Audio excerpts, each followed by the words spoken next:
राघव, तुम हिम्मत करो भी मत। पिल वैली का किंग और कृष्णा दोनों गुस्से से दहाड़ उठे। राघव खुलकर उनके निर्णय की अवहेलना कर रहा था। यहां तक कि रितेश को भी यह सहना मुश्किल हो रहा था। राघव बहुत जिद्दी था और किंग्स की भी कोई इस्त नहीं कर रहा था। राघव को हत्या की इच्छा से भरा देखकर वाजिद ने भीतर ही भीतर आह भरी।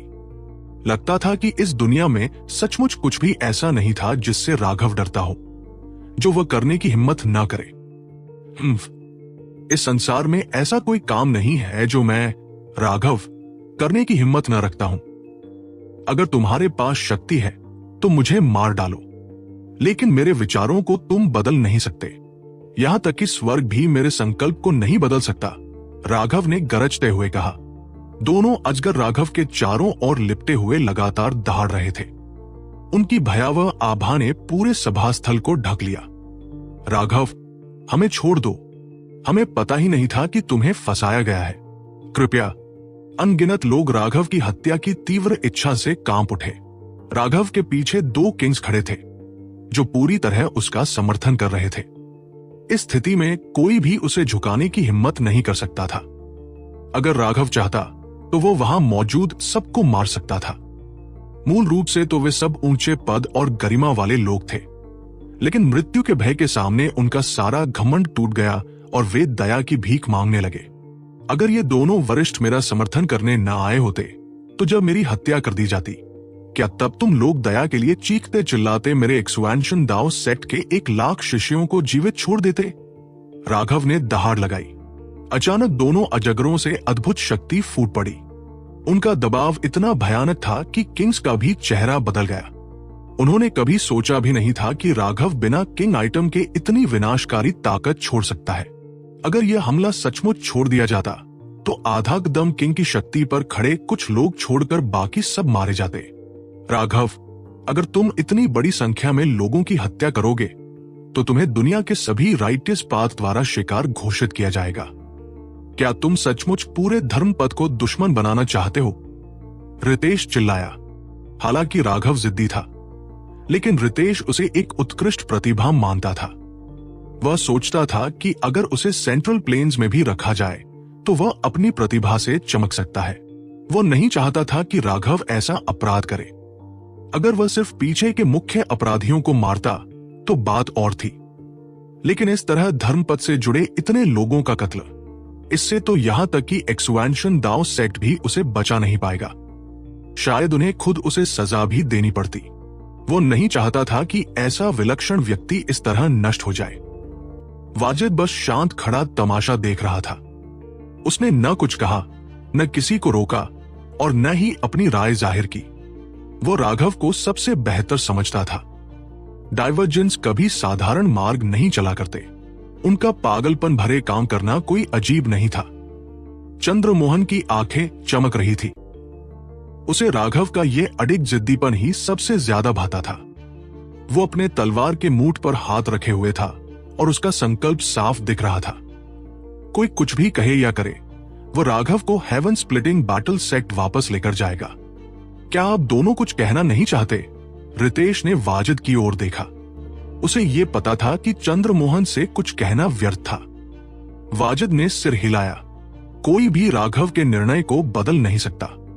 जैसा उसने कहा, उसे तुम मार तो सकते हो, लेकिन उसे बदल नहीं सकते किसी भी हालत में। चाहे राघव कोई भी मुसीबत खड़ी करे, मैं उसका बोझ अपने कंधों पर लूंगा, भले ही इसमें मेरी जान ही क्यों न चली जाए। रितेश ने आह भरी। अब उसने भी जबरन रोकने की कोशिश छोड़ दी।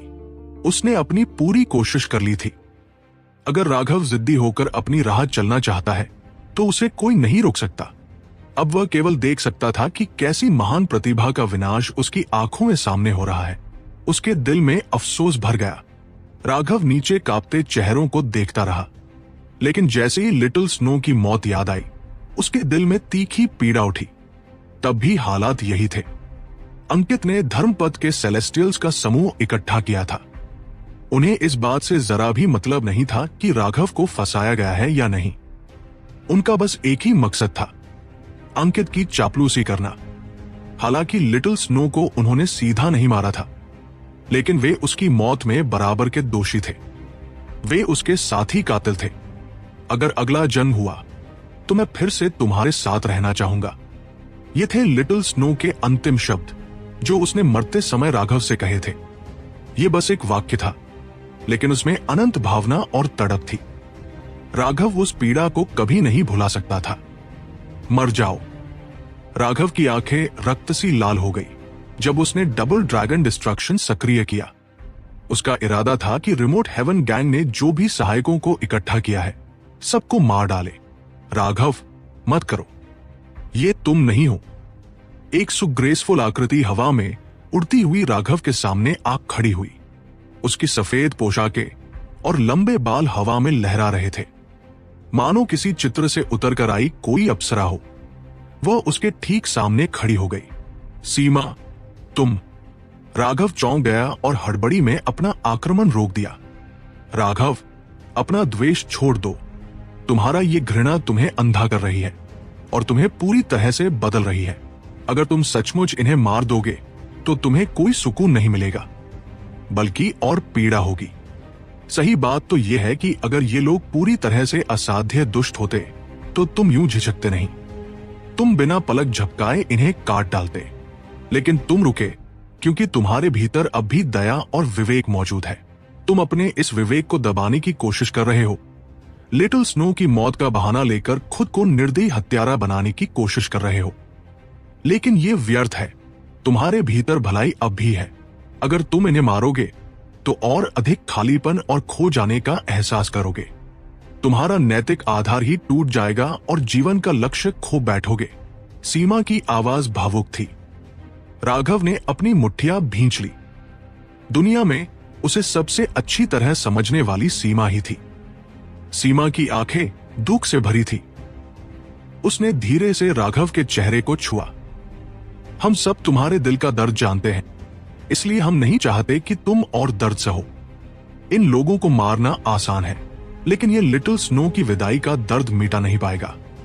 उन्हें छोड़ दो, न दया की वजह से, न किसी के आगे झुकने की वजह से, बल्कि अपने भाइयों और बहनों के लिए।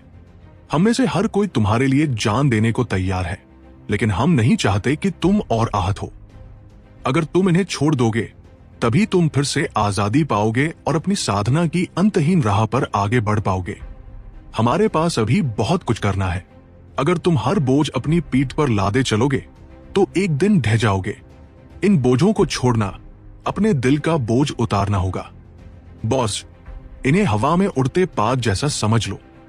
ये बेकार है और हमेशा बेकार ही रहेंगे। हमें बस सरगनाओं से हिसाब बराबर करना है।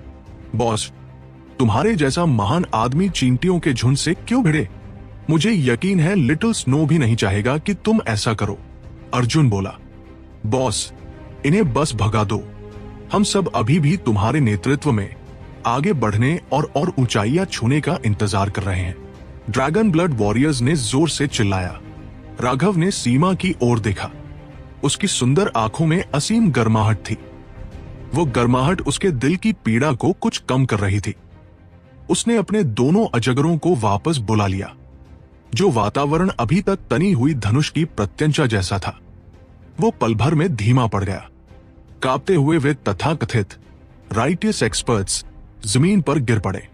अब उन्हें एहसास हुआ कि वे पसीने से तरबतर हो चुके थे। वे सब खुश थे।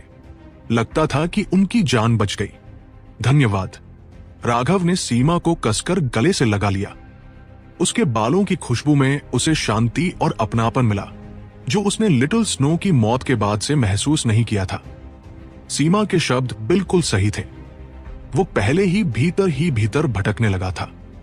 लिटिल स्नो की मौत ने उसमें ऐसी पीड़ा पैदा की थी जिसे वह दबा नहीं पा रहा था। हालांकि उसने इमेमोरियल पाथ में अनेकों विशेषज्ञों को काट गिराया, उसका क्रोध कम नहीं हुआ। मार्शल हेवन कॉन्टिनेंट लौटने पर उसने पहले भ्रष्ट पंथ, करप्ट पाथ के लाखों योद्धाओं को मार गिराया। फिर ईस्टर्न वेस्टलैंड बेल का उपयोग कर प्राचीन जातियों के श्रेष्ठ लोगों का संहार किया। परंतु सच्चाई ये थी कि जिन जिन को वह मारता गया, उसके दिल का क्रोध कम होने के बजाय बढ़ता ही गया। अब सीमा ने उसे यह समझाया कि उसके दिल में समस्या जन्म ले चुकी है। अगर वह इसी तरह हत्या करता रहा तो एक दिन वापस लौट पाना असंभव हो जाएगा। तब वो खूनी दानव बनकर रह जाएगा जिसे लाखों हत्याएं भी संतोष नहीं देंगी। न वो कभी खुश रहेगा, न उसके साथी, क्योंकि राघव का दर्द उसके साथी भाइयों बहनों का भी दर्द था। उनके लिए उसे दिल का बोझ छोड़ना होगा। उसके सामने अभी बहुत लंबा रास्ता पड़ा था। सीमा ने उसे कसकर पकड़े रखा। उसकी आंखें भीग चुकी थी। राघव ने बहुत कुछ सहा था, लेकिन कभी अपने दर्द को साझा नहीं किया। वो ड्रैगन ब्लड लीजन की आत्मा था, अपने कंधों पर अकल्पनीय बोझ उठाए हुए। कोई और होता तो कब का टूट चुका होता, लेकिन राघव बिना शिकायत और बिना पछतावे के ये सब ढो रहा था। पर राघव भी इंसान था। उसके भी दुख, असहायता और संकोच के पल आते थे। फिर भी वो सबको आगे बढ़ाता रहा, साहस और दृढ़ता से। दूसरी ओर वे लोग उसकी इतनी मदद नहीं कर पा रहे थे। कई बार सीमा को खुद पर गुस्सा आता कि वह और अधिक उसकी मदद नहीं कर पाती। राघव को हमला छोड़ते देख रितेश ने राहत की सांस ली। वहीं वाजिद ऐसे बर्ताव कर रहा था मानो इससे उसका कोई संबंध ही न हो। उसकी तलवार दर्शन, स्वॉर्ड दाव की समझ इतनी गहरी होती जा रही थी कि वह सांसारिक मामलों से ऊपर होता जा रहा था। छी, तुझे एक औरत ने रोक दिया, अब भी कठोर नहीं बना। चंद्रमोहन बड़बड़ाया और तलवार की मूठ छोड़ दी। 3 किंग्स जो राघव को पकड़ने आए थे सब निराश हो गए। वे चाहते थे कि वो वार करे। बाकी सब जा सकते हैं, लेकिन रिमोट हेवन गैंग के लोग यही रुकेंगे। इसमें एक्सुएंशन दाओ सेक्ट के गद्दार भी शामिल है, रितेश ने घोषित किया। यह सुनकर रिमोट हेवन गैंग का अधिपति अंकित, नीर और अन्य सबके चेहरे पील पड़ गए। रिमोट हेवन गैंग के सभी लोग पीले पड़ गए, लेकिन उन्होंने राहत की सांस ली जब देखा कि रितेश ने सिर्फ उन सरगनाओं को चुना था जिन्होंने इस षड्यंत्र में भाग लिया था, जिसमें प्रमुख अंकित और कुछ दर्जन अन्य लोग शामिल थे। जहां तक एक्सुएंशन दाओ सेक्ट के गद्दारों की बात थी, उनके पास तो रोने की भी जगह नहीं बची थी। अंशुल ने आत्महत्या करने की कोशिश की, लेकिन नाकाम रहा। अब उसे और श्याम को एक्सुएंशन दाओ सेक्ट की नंबर 1 सजा सहनी पड़ेगी। जैसे ही 5 हार्ट लिविंग लोटस, 5 हृदय जीवित कमल दंड का ख्याल आया, दोनों बेहोश हो गए। वे निराशा से भर उठे। अन्य शिष्यों की हालत भी अच्छी नहीं थी। हालांकि वे उस नंबर 1 सजा से बच गए थे, परंतु संप्रदाय से गद्दारी करना अक्षम्य पाप था। वे निश्चित रूप से मरने वाले थे। पर दुख इस बात का था कि मौत उनके लिए अब एक वरदान जैसी लग रही थी, जो उन्हें मिलने वाली नहीं थी। जब सभी को ले जाया गया तो वहां सिर्फ अंकित बचा। उसके सामने राघव खड़ा था। कुछ कहना है तुम्हें? अंकित ने अहंकारी हंसी के साथ कहा। राघव, तू कमीना, अगर सच में हिम्मत है तो मुझे मार। तू। अर्जुन का थप्पड़ उसकी गाल पर पड़ा, लेकिन अपनी आर्मर के बिना उसका खुद का हाथ लाल हो गया। राघव ने शांत स्वर में कहा, तू चाहता है मैं गुस्से में आकर तुझे मार दूं? तू वाकई चालाकी में माहिर है। तेरे लिए कोई बचाव नहीं। अच्छा नहीं हुआ। अचानक प्रभा चीखी। उसकी कमर पर बंधी जेड प्लेट तेज चमकने लगी। कोई एक्सुएंशन दाओ सेक्ट पर हमला कर रहा है। राघव, तू फिर भी एक कदम पीछे रह गया। चाहे तू मुझे मार भी दे तो क्या? तुम्हारा एक्सुएंशन दाओ सेक्ट पहले ही गौरव और दूसरों द्वारा नेस्तनाबूद किया जा चुका है।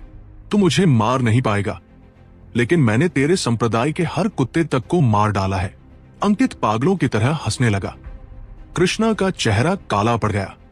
तो तूने सचमुच करप्ट पाद के साथ मिलकर मेरी संप्रदाय को हानि पहुंचाई?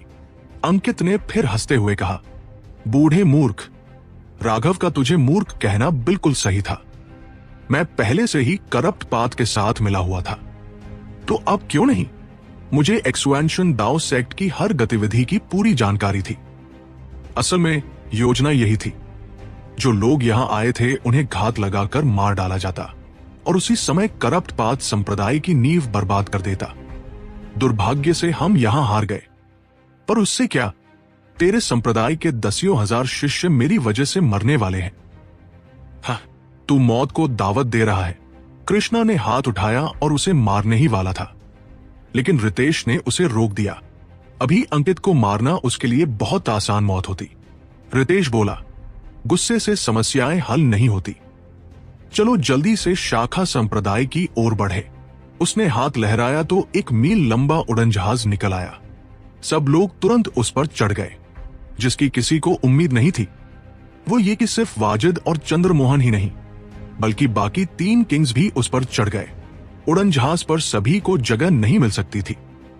अंत में उन्होंने सिर्फ अपने सबसे शक्तिशाली योद्धाओं को ही साथ लिया, जैसे मठों के मुखिया और ड्रैगन ब्लड लीजन। साथ ही उन्होंने अंकित और बाकी को भी साथ बांध लिया। राघव चकित रह गया, क्योंकि जहाज वास्तव में उड़ नहीं रहा था, बल्कि सीधे अंतरिक्ष को फाड़ते हुए बढ़ रहा था। Special transportation. राघव उसकी क्षमता देखकर आश्चर्यचकित रह गया। असल में यह संभव सिर्फ इसलिए था क्योंकि एक्सुएंशन दाओ सेक्ट के निर्देशांक इसमें पहले से अंकित थे। ये गति उड़ने से कहीं अधिक थी। फिर भी इतने लोगों को उसमें ले जाना कम से कम एक अगरबत्ती जलने जितना समय लेगा। सबको पता था कि एक्सुएंशन दाओ सेक्ट की रक्षा वर्तमान हालात में कुछ सांसों से भी ज्यादा नहीं टिक पाएगी, और एक अगरबत्ती का समय बहुत लंबा था। हाँ, मैं तो ये देखने के लिए बेताब हूं कि जब तुम अपने घर को लाशों और राख में बदलता देखोगे तो तुम्हारे चेहरे पर क्या भाव होंगे। अंकित हंसी रहा था कि राघव ने उसके मुंह पर घूंसा मारा और उसका जबड़ा तोड़ दिया। अब वो बोल नहीं सकता था। अंकित दर्द में कराह उठा। फिर राघव ने अपनी स्पिरिचुअल यून उसकी देह में डाल दी, जिससे उसका शरीर अचानक 10 गुना अधिक संवेदनशील हो गया। इससे पहले कि वो खुद को संभाल पाता, राघव का पैर उसकी कमर के नीचे पड़ा। एक अकल्पनीय पीड़ा 10 गुना अधिक उसके शरीर में बिखर गई। अंकित का शरीर झटकों से कांपने लगा। वो सिकुड़कर गोल हो गया और फिर कठोर हो गया। उसका शरीर लगातार फड़क रहा था। उसके माथे पर एक नस खुली हुई थी, जो किसी भी क्षण फट सकती थी। उसकी आंखें अपनी कोटर से बाहर निकल आई थी। मैंने नहीं सोचा था कि तुम्हारा ये रूप इतना विकृत और भीषण हो सकता है। बड़ी प्रतिभा है। राघव ने बर्फ जैसे ठंडे नजर से अंकित को देखा। उसने अपना पैर उसके जबड़े पर रखा और हल्का सा दबाया। हड्डियों के टूटने की चरमराहट सुनकर सबके रोंगटे खड़े हो गए।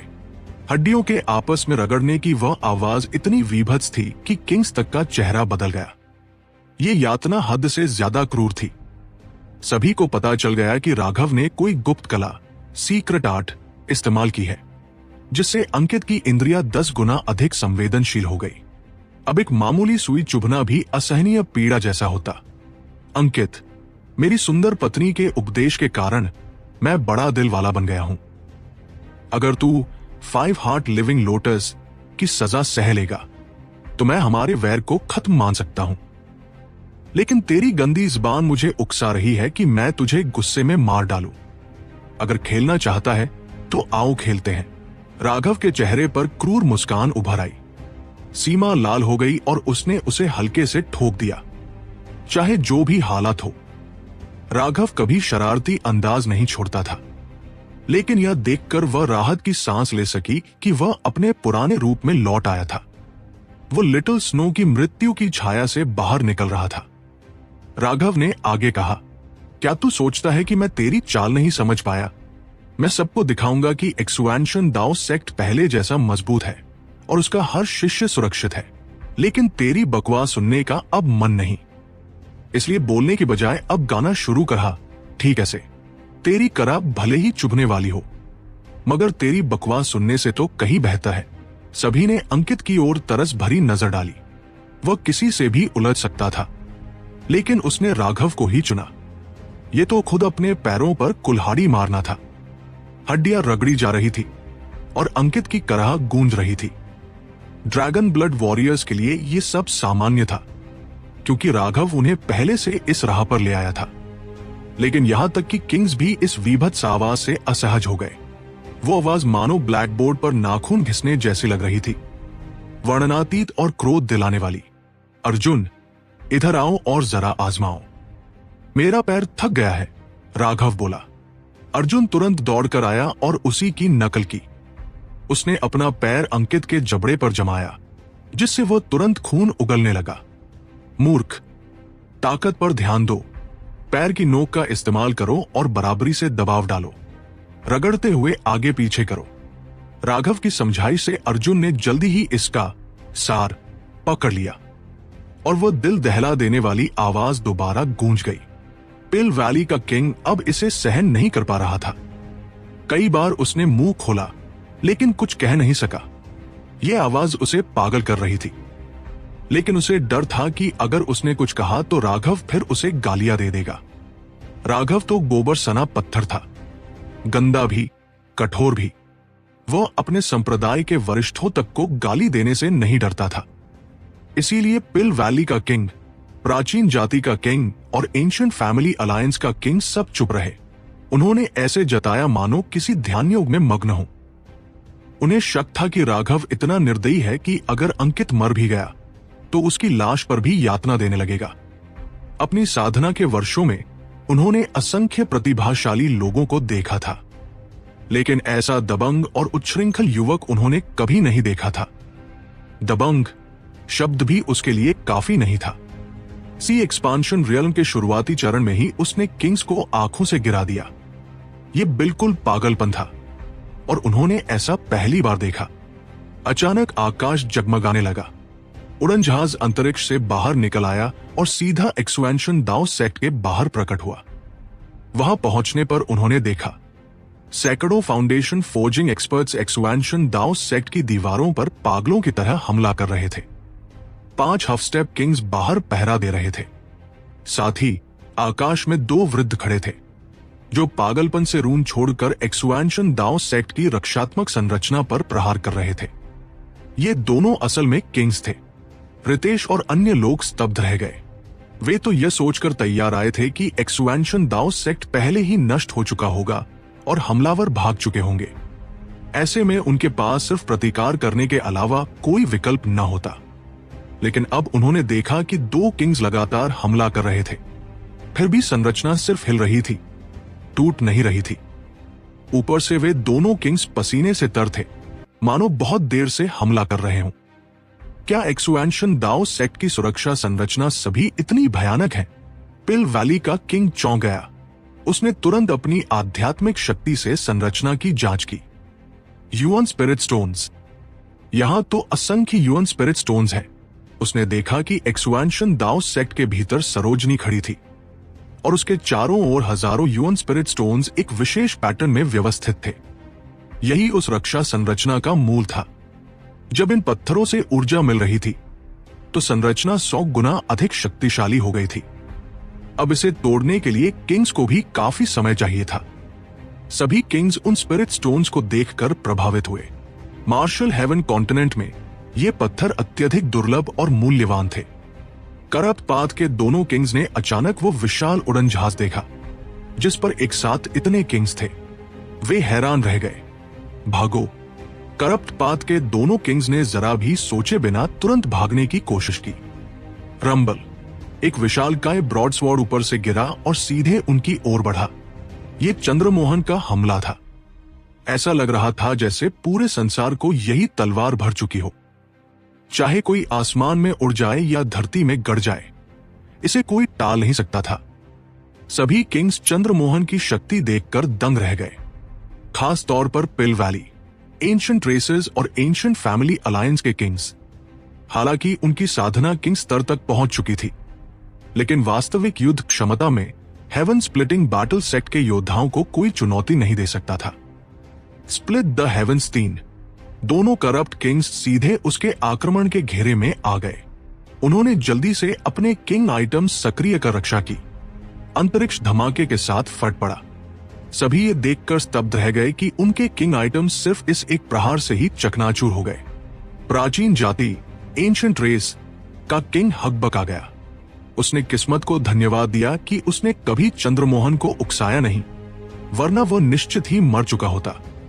दोनों करप्ट किंग्स ने मुंह से खून उगल दिया।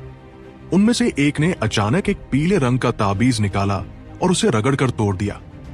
अरे नहीं, ये तो हेवन फ्लीइंग टैलिस्मान है। रितेश ने तुरंत उस रून की पहचान कर ली। ये एक प्राचीन काल का खजाना था जिसे आज के युग में लगभग कोई नहीं बना सकता। अगर वह किंग पूरी निराशा से न भरा होता तो वह इस तरह के अमूल्य खजाने को बर्बाद नहीं करता। चंद्रमोहन ने हार मानने से इनकार किया और दोबारा प्रहार किया, लेकिन आश्चर्यजनक रूप से उसका हमला सीधे उनके आर पार निकल गया, मानो वे सिर्फ परछाई हों। उसका आक्रमण उन्हें छू भी न सका। एक करप्ट किंग ने व्यंग्य से कहा, एक्सुएंशन दाउ सेक्ट, बस इंतजार करना, हम वापस आएंगे।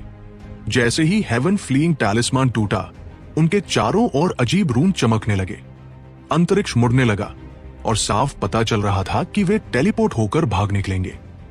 तभी अचानक तलवार निकलने की आवाज गूंजी, मानो नाग की गर्जना हो। एक चकाचौंध कर देने वाली रोशनी ने शून्य को चीर दिया। दोनों करप्ट किंग्स उसी क्षण विस्फोट होकर खून और मांस में बिखर गए। फिर एक मुलायम सी ठग की आवाज आई। तलवार म्यान में लौट चुकी थी।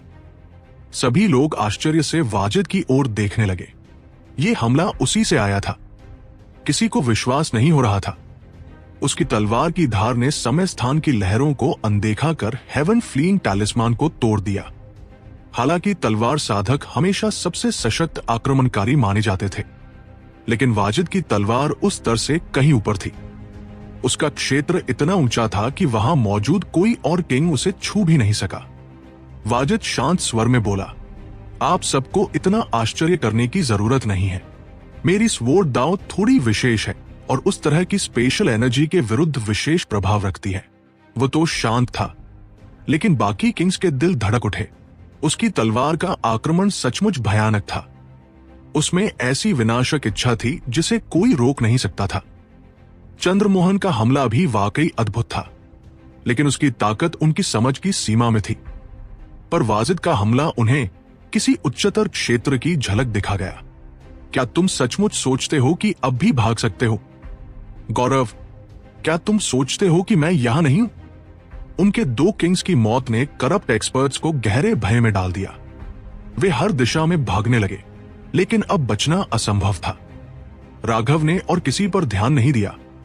वह सीधे गौरव के सामने प्रकट होकर उसका रास्ता रोक खड़ा हुआ। करप्ट पाथ के हाफ स्टेप किंग्स को कृष्णा के एक साधारण प्रहार से ही मौत मिल गई, लेकिन उन्हें मारने के बाद उसने आगे कदम रोक दिया। उसने फाउंडेशन फोर्जिंग एक्सपर्ट्स की हत्या नहीं की। अर्जुन और बाकी सभी आगे बढ़ गए। जो उमंग और हौसला उन्होंने रिमोट हेवन गैंग के लिए संजोया था, वो अब जाकर करप्ट पाथ पर टूट पड़ा। राघव, गौरव ने आतंक से उसकी ओर देखा। Double dragon destruction. राघव ने एक भी शब्द व्यर्थ नहीं किया। उसने सीधे अपना सबसे शक्तिशाली वार छोड़ा और गौरव तुरंत खून उगलने लगा। स्केल से ढके हाथ ने सीधे उसके शरीर पर प्रहार किया और उसे चिथड़े चिथड़े कर दिया। उसकी आत्मा तक नष्ट हो गई। राघव उसके तरीकों से बहुत अच्छी तरह परिचित था। असल में अगर वह सचमुच लड़ने पर उतरा होता तो उसे मारने में कुछ वार लगते, लेकिन गौरव डर के मारे लड़ने की भी हिम्मत नहीं जुटा पाया और एक ही पल में समाप्त हो गया। राघव को थोड़ा आश्चर्य हुआ कि वह एक ही वार में समाप्त हो गया। यह मानना उसके लिए भी कठिन था। वो हवा में खड़ा आह भरता रह गया। उसे गौरव की मौत पर खुश होना चाहिए था। अब लिटिल स्नो की मौत का पूरा बदला लिया जा चुका था और दिल का बोझ उतर जाना चाहिए था, लेकिन वास्तव में वह बोझ तो वह पहले ही सीमा की विनती पर उतार चुका था। इसलिए अब उसे समझ नहीं आ रहा था कि गौरव की मौत के बाद वह क्या महसूस कर रहा है। मुख्य दोषियों को मार दिया गया था, परंतु लिटिल स्नो तो जीवित नहीं हुआ। सचमुच सीमा के शब्द सही थे। इतने लोगों को मारने की वजह सिर्फ अपना क्रोध उतारना था। वो दर्द और अपराध बोध से सुन्न होना चाहता था। हालांकि लिटिल स्नो मर चुका था, परंतु उसके पुनर्जीवन की संभावना बाकी थी। शरीर भले ही उसका ना हो, लेकिन उसकी आत्मा और स्मृतियां जीवित रहेंगी। तब भी वह वही लिटिल स्नो होगा। अचानक राघव ने खुद को बेहद थका हुआ महसूस किया। उसे अपनी गति बदलनी थी। इस मानसिक स्थिति के साथ वह भविष्य की चुनौतियों का सामना नहीं कर पाएगा। उसे फिर से अपने पुराने आशावादी और ऊर्जावान रूप को खोजना होगा। मारो! अचानक एक प्रबल दहाड़ ने उसे वास्तविकता में खींच लिया। उसने देखा कि सिद्धार्थ ने बारबरियन ब्लड ब्रॉन्ज बॉडी का प्रयोग कर एक फाउंडेशन फोर्जिंग एक्सपर्ट की हत्या कर दी। सीमा, नेहा, मनोज, अर्जुन, लक्ष्मण, विनायक और शुभम भी पूरे दमखम से जुट गए। यहां तक कि ड्रैगन ब्लड वॉरियर्स भी युद्ध भूमि में उतर पड़े। इन अद्भुत शिष्यों को ऐसे देखकर, जो सहजता से रियल्म पार करके लड़ रहे थे, रितेश का दिल फूलों सा खिल उठा। उसे उम्मीद भी नहीं थी कि एक्सुएंशन दाओ सेक्ट की ईस्टर्न वेस्टलैंड शाखा से इतने प्रचंड शिष्य पैदा होंगे। खास तौर पर सीमा, मनोज और बाकी, वे बड़ी आसानी से फाउंडेशन फोर्जिंग एक्सपर्ट्स को हरा रहे थे। हद तो यह थी कि ये शिष्य मुख्य संप्रदाय के श्रेष्ठ योद्धाओं से भी होड़ ले सकते थे। वाजिद हाथ पीछे बांधे खड़ा उन्हें देख रहा था। उसकी नजर शुरू से सिर्फ लक्ष्मण पर थी। इस समय तक लक्ष्मण 10 से अधिक फाउंडेशन फोर्जिंग एक्सपर्ट्स को काट चुका था। सिद्धार्थ को छोड़कर उसने सबसे अधिक हत्याएं की थी। इससे तलवार साधकों की भयानक आक्रमण शक्ति सिद्ध होती थी। करप्ट पाथ के 200 से अधिक फाउंडेशन फोर्जिंग एक्सपर्ट्स कुछ ही घंटों में पूरी तरह खत्म हो गए। और आश्चर्यजनक ये कि एक भी ड्रैगन ब्लड वॉरियर नहीं मरा। ऐसी युद्ध शक्ति वाकई चौंका देने वाली थी। जब सभी यहां तक आ ही गए हैं, तो क्यों न एक्सुएंशन दाओ सेक्ट के भीतर बैठकर बातचीत करें, रितेश ने कहा। तो फिर हम आपको कष्ट देंगे। पिल वैली का किंग तुरंत सहमत हो गया। चंद्रमोहन और वाजिद भी राजी हो गए। बैरियर हटाकर जब संप्रदाय के शिष्यों ने देखा कि उनकी संप्रदाय प्रमुख सरोजनी कुछ अनजान लोगों को लेकर लौटी है, तो वे उलझन में पड़ गए। दीदी, तुम्हें बहुत कठिनाई उठानी पड़ी, राघव ने मुस्कुराते हुए सरोजनी से कहा। मैं तुम्हें परिचय कराती हूं। ये दोनों हेड एक्सुएंशन दाओ सेक्ट के वरिष्ठ हैं, प्रभा बोली। शिष्या वरिष्ठों को नमन करती है। सरोजनी ने झुककर प्रणाम किया। कोई बात नहीं, जाकर विश्राम करो। प्रभा, तुम और राघव आओ, हमें बात करनी है, रितेश ने कहा। नतीजा यह हुआ कि पिल वैली, एंशिएंट रेसेस और एंशिएंट फैमिली अलायंस के 3 किंग्स, साथ ही वाजिद और चंद्रमोहन, सभी एक्सुएंशन दाओ सेक्ट के महल के भीतर आमंत्रित किए गए। वे सब बैठ गए। इस तरह के अवसर पर तो प्रभा को भी भाग लेने की अनुमति नहीं मिलती। राघव की बात तो छोड़ ही दो। लेकिन रितेश अब राघव के स्वभाव को समझ चुका था। वो उसे अलग खड़ा करने की हिम्मत नहीं करता था, वरना परिणाम क्या होंगे कोई नहीं जानता। प्रभा के मुकाबले राघव बिल्कुल निश्चिंत कुर्सी पर बैठा था। उसे पता था कि अब एक मजेदार नाटक शुरू होने वाला है। रितेश ने आरंभ किया। राघव के मामले को लेकर आप सब इतने दूर से यहां आए। मैं, रितेश, पूरे एक्सुएंशन दाओ सेक्ट की ओर से आप सभी का आभार व्यक्त करता हूं। पेल वैली, एंशिएंट रेसेस और एंशिएंट फैमिली अलायंस के 3 किंग्स ने थोड़े शिष्टाचार के शब्द कहे, लेकिन चंद्रमोहन ने इनमें साथ नहीं दिया और झुंझलाकर बोला, हम सब व्यस्त लोग हैं, कहना है तो सीधे कहो। मैं तो बस राघव से कुछ अंतिम शब्द कहकर वापस निकलना चाहता हूं। उसकी बातें थोड़ी कठोर थी, लेकिन रितेश बुरा नहीं माने। वह जानता था कि हेवन स्प्लिटिंग बैटल सेक्ट के लोग ऐसे ही होते हैं। अपने वरिष्ठों से भी वे सीधे इसी तरह बात करते हैं। ठीक है, तो समय बचाने के लिए मुद्दे पर आते हैं। पिल वैली, एंशिएंट रेसेस और एंशिएंट फैमिली अलायंस वाले भाइयों की क्या राय है कि राघव के मामले को कैसे निपटाया जाए? रितेश ने पूछा। तीनों किंग्स ने एक दूसरे की ओर देखा। एंशिएंट रेसेस का किंग आगे बढ़कर बोला, हम एंशिएंट रेसेस हमेशा शांति से रहते आए हैं और कभी राइटियस पाथ के मामलों में हस्तक्षेप नहीं किया। वर्षों से सौहार्दपूर्ण संबंध है, लेकिन इस बार राघव ने बहुत हद पार कर दी। यदि उसके डिसाइपल्स से मतभेद थे भी, तो वो खुलकर बात कर सकता था। सब मिलकर शिकायतों का निपटारा कर सकते थे, लेकिन उसने तो हद से ज्यादा हत्या कर डाली। अचानक राघव की नाक से निकली हल्की सी हंसी की आवाज ने उसका बोलना बीच में ही रोक दिया। हमारे मतभेद बातों से सुलझाए जा सकते थे। क्या समझते हो तुम अपनी एंशिएंट रेसेस को? इमेमोरियल पाथ में तो वे बिल्कुल दबंगई पर उतरे हुए थे। जो भी उनके सामने कोई खजाना पाता, उसे जबरन छीन लेते, और अगर कोई विरोध करता तो उसे मार डालते। क्या तुम्हें अपनी एंशिएंट रेस डिसाइपल्स के चरित्र का अंदाजा है? तुम दावा करते हो कि तटस्थ हो, लेकिन कितने घृणित कृत्य कर चुके हो। भेड़िए को भेड़ जैसा व्यवहार नहीं करना चाहिए, राघव ने ठंडी हंसी के साथ कहा। राघव, प्रभा ने उसे हल्के से छुआ, ये संकेत करते हुए कि वो शांत रहे। एंशिएंट रेसेस के किंग का चेहरा अंधकारमय हो गया। भले ही एंशिएंट रेसेस गलत थे, लेकिन तुम सबका सहार नहीं कर सकते। क्या मैंने सबका सहार किया था? मैंने तुम्हें काफी लोग जीवित नहीं छोड़े, राघव हंसते हुए बोला। काफी? बकवास मत करो। दसियों हजार अंदर गए थे और मुश्किल से कुछ हजार ही बचे हैं, और उनमें से एक भी पीक एक्सपर्ट जिंदा नहीं बचा। वो गरजा। तो क्या विजेता ही राजा होता है और हारने वाला कुछ नहीं? अगर मैं हारता तो मेरे एक भी साथी जिंदा न रहते। तुम्हारे एंशिएंट रेसेस के लिए सबको न मारना ही मेरी दयालुता थी, राघव ने निर्विकार स्वर में कहा। तुम्हें शर्म नहीं आती?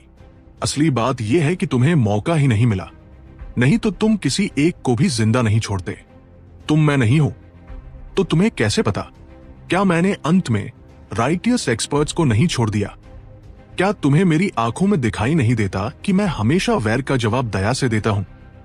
राघव ने पलटवार किया। तुम मैं अभी तक बोलना भी नहीं जानते और ऊपर से उंगली दिखाते हो। क्या तुम्हारे माता पिता ने नहीं सिखाया कि किसी पर उंगली दिखाना अभद्रता है? एंशिएंट रेस का वह किंग पागल होने ही वाला था। शक्ति की बात करें तो 10 राघव भी उसके सामने टिकते नहीं, लेकिन जब जुबान की लड़ाई की बात आई तो 10 उसके जैसे राघव की जुबान के सामने खेल बन जाते। उसने गहरी सांस ली और खुद को शांत रखने की कोशिश की।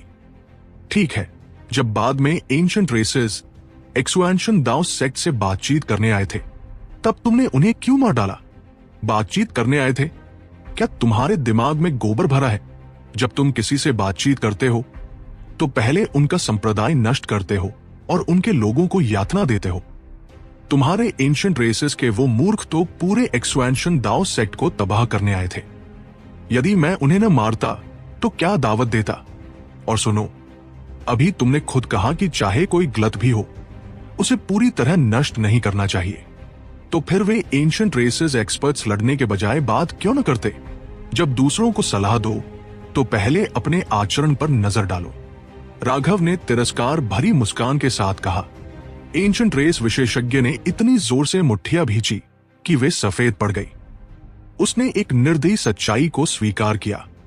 वाक चातुर्य, एलोक्वेंस के मामले में वो राघव की बराबरी का भी नहीं था। अगर ये सिलसिला चलता रहा तो उसकी और बेइज्जती होती। उसने विषय बदलते हुए चिल्लाया, ये बताओ, उन्हें मारने के लिए तुमने इस्तेमाल क्या किया था? सभी लोगों के कान खड़े हो गए। सबको पता था कि तब राघव ने ईस्टर्न वेस्टलैंड बेल का प्रयोग किया था। उस दृश्य को फोटोग्राफिक जेड्स में दर्ज भी किया गया था। हालांकि उन जेड्स में सिर्फ एक चकाचौंध करने वाली रोशनी दिखी थी। उसके बाद सारे किंग आइटम्स चकनाचूर हो गए और उनके प्रयोगकर्ता भी मारे गए। वह दृश्य ईस्टर्न वेस्टलैंड में बहुत फैल चुका था। यहां मौजूद हर किंग ने उसे देखा था और सभी उस भयावह शक्ति का रहस्य जानने के लिए उत्सुक थे। वो तो बस एक पाद था, राघव ने बेपरवाही से कहा। असंभव, तुम झूठ बोल रहे हो। यह सच है। जब लंबे समय तक शरीर में हवा रुक जाती है तो वो किण्वित होकर दूसरी तरह की ऊर्जा बन जाती है। जब सूर्य की किरणें, हवा, तापमान और वातावरण सब सही स्तर पर हो और बाहर से कुछ अतिरिक्त ताकत जोड़ी जाए, तब ऐसी अद्भुत शक्ति का विस्फोट हो सकता है, राघव ने गंभीरता से कहा। किसी का पाद ऐसा हो सकता है, एंशिएंट रेस विशेषज्ञ चिल्लाया। तुम सही कहते हो, यह सचमुच एक अद्भुत पाद था।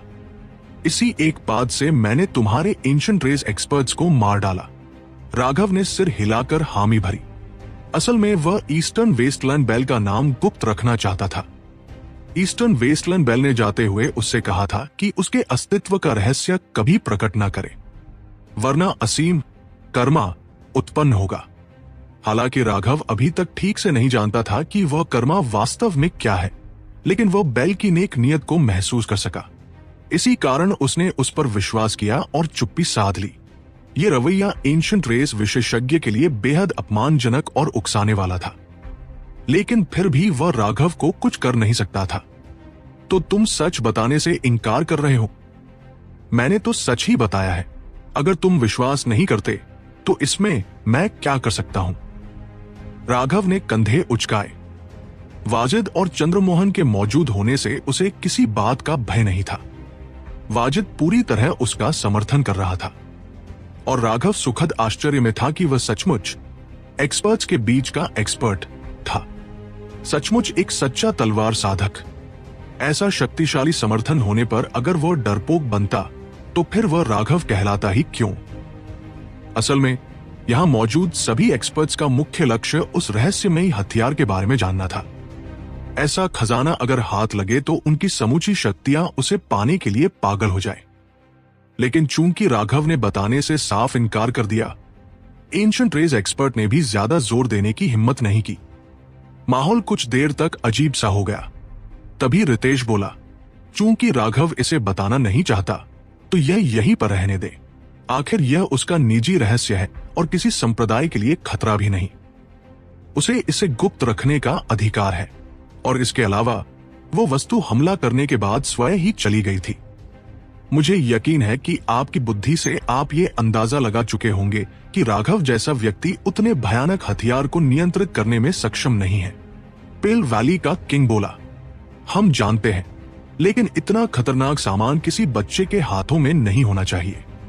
युवा लोग अक्सर उतावले होते हैं, कौन जाने कभी घबराहट में वो आपा खो बैठे। ये सब हम राघव की भलाई के लिए कह रहे हैं। राघव इस स्तर की निर्लज्जता देखकर दंग रह गया। असल में वे लोग ईस्टर्न वेस्टलैंड बेल के बारे में सुराग ढूंढ रहे थे, लेकिन ऊपर से कह रहे थे कि ये सब उसके भले के लिए। राघव कुछ कहने ही वाला था कि प्रभा ने उसे बहुत तेज घूरा।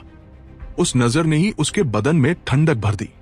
हालांकि प्रभा आधाकदम किंग थी और 1000 साल की साधना कर चुकी थी, पर आज राघव का आचरण देखकर उसे डर लग रहा था कि कहीं उसकी आत्मा ही देह से भाग न जाए।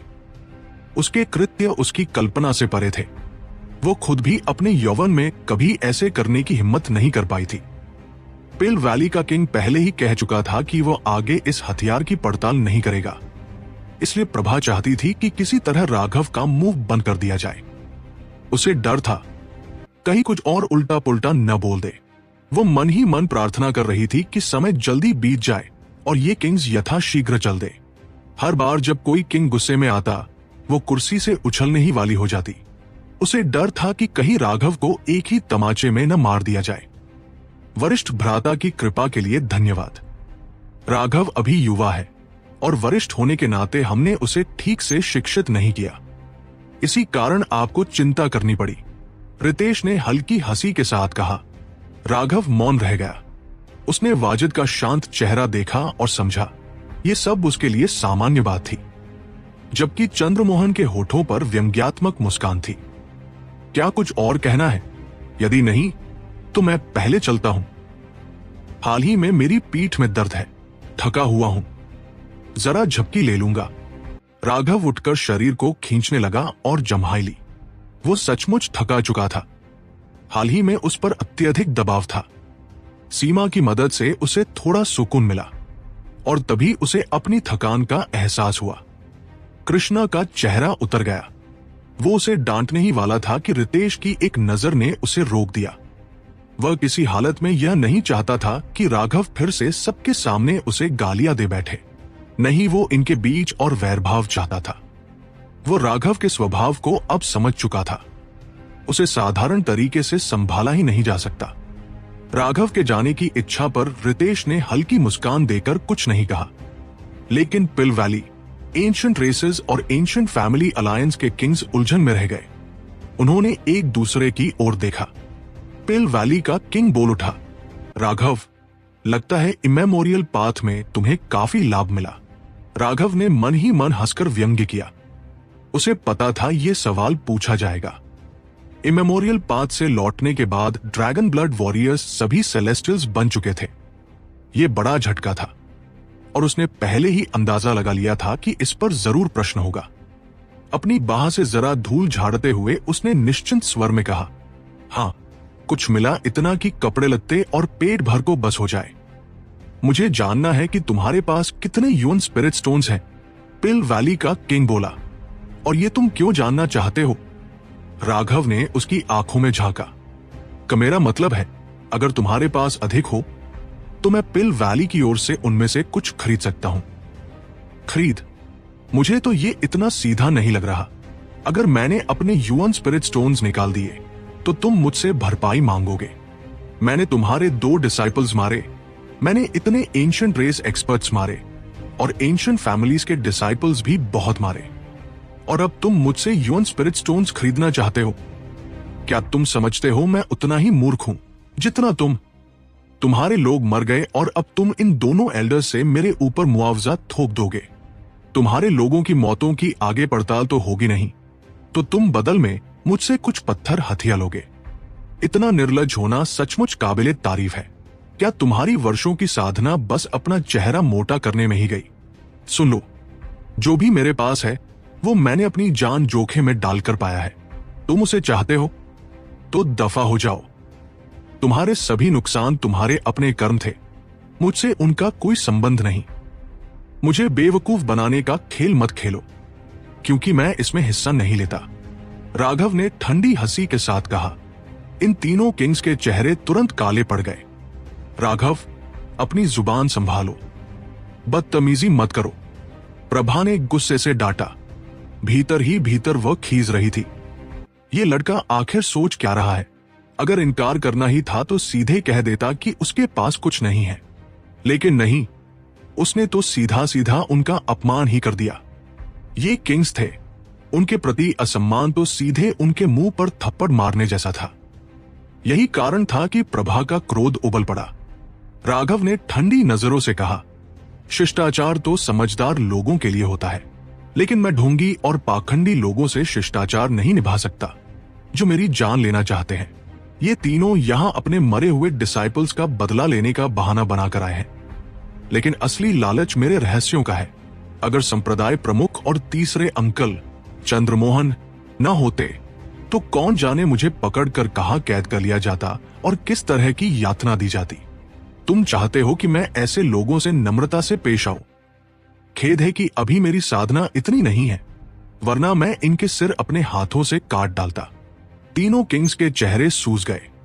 सबको पता था कि उनकी असली मंशा राघव के रहस्यों पर हाथ जमाना है, लेकिन इस तरह खुलेआम बात कह देना उन्हें आग बबूला कर गया।